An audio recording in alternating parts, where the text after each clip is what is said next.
Today we are learning the second part of the 8th lesson of grade 6 science, electricity for a comfortable life.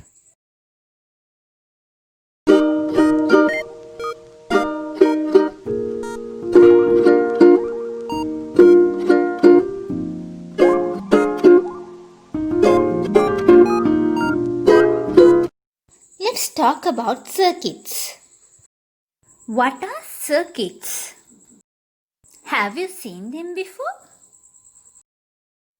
If yes, where do you see them? From what kind of places? I'm giving you 2 dry cells, a switch, a bulb, and some pieces of connecting wires. Can you light this bulb with these things? First of all, let's see how can we connect these 2 dry cells to each other.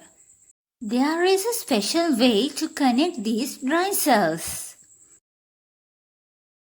Can you see the plus mark and the minus mark on these dry cells?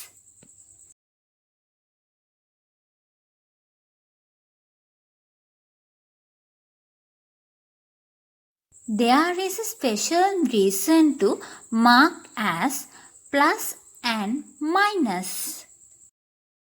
We have to connect the minus mark of one dry cell to the positive mark of the other dry cell.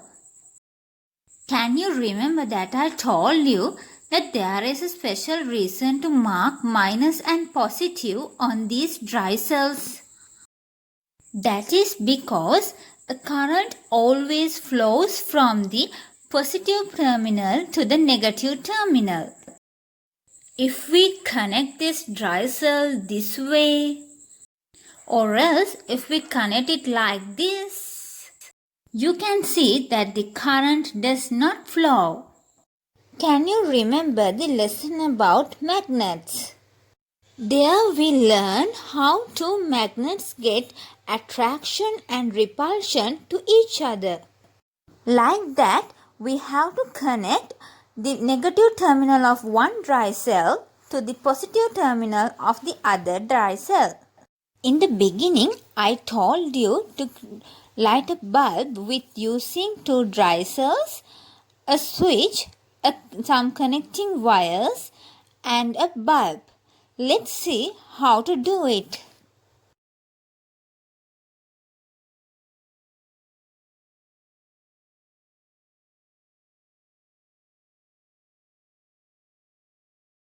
Let's connect 2 dry cells like this.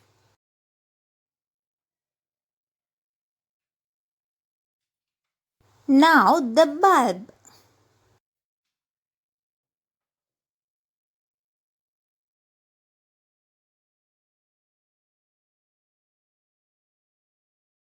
We'll draw the switch also.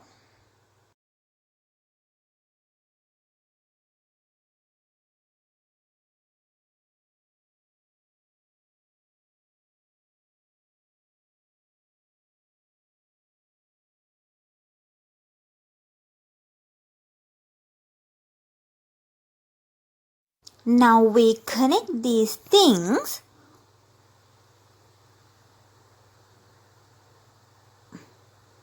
with connecting wires. Now this is our circuit. Now this circuit is a closed diagram. There is no any open space. You can check whether you have connected this circuit correctly. After you switch on this circuit, this bulb must be lit. If it doesn't happen, check your circuit again. There must be an error somewhere. How did the bulb light up? There is current or the chemical energy in dry cells. The electricity of the dry cells came to the bulb and the bulb lit up. How this electricity came to the bulb? Can you see that we have built a small rod? I made a small way to the electricity of the dry cells to come to the bulb. Electricity came to the bulb through that small rod. Why have this switch? Dry cells are containing chemical energy. If the chemical energy always travels through this way, this chemical energy will soon be exhausted. So we use this switch to get power when only we need it. Let's check your home. At night, you all switch on lights, but in the morning, you switch off the lights. In the morning, we have solar energy, so we doesn't need lights. We turn on the fan when it's hot. So we use the switch for these things. Now this is an electric circuit. Let's see what is an electric circuit. A system which allows to flow an electric current through it is known as electric circuit. It is very hard to draw these electric cells, bulbs, switches. It's like an art class. It's okay if it is a small circuit. What will happen if we have to draw a circuit which has so many bulbs, so many dry cells and other electric equipments? It will take a long time.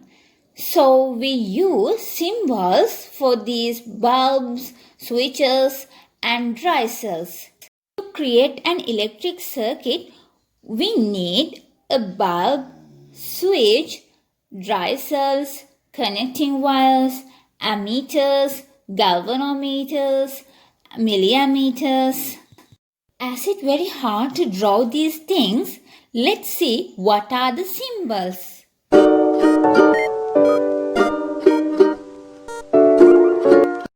Batteries, we call them as dry cells. This is the symbol of the electric cell or the dry cell which we use to supply the electric power. Look carefully of this symbol. There is two horizontal lines for connecting wires. Dry cells have two terminals as positive and negative. The thin long line is for the positive terminal. Fat short line is for the negative terminal. Positive and minus are also marked there. Connecting wires. We draw it as a thin long line. This line must be a straight line.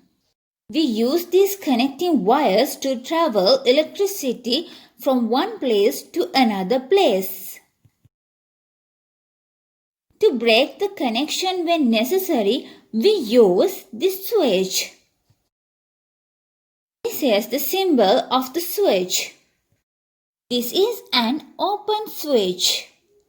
If the switch is on, we draw it as a closed switch like this. The bulb. To get light or to identify the presence of the electricity, we use the bulb. If there is electricity, the bulb will light up. If there is no electricity, bulb will not light up. The bulb is symbolized by a cross drawn inside a circle. We use the ammeter to measure the current that flows through the connecting wires. The ammeter is symbolized by a capital A drawn inside a circle. To identify a small flow of current, we use the galvanometer. The galvanometer is symbolized by capital G inside a circle. From our next video, we'll talk about how to draw circuits with these symbols and other electric equipments.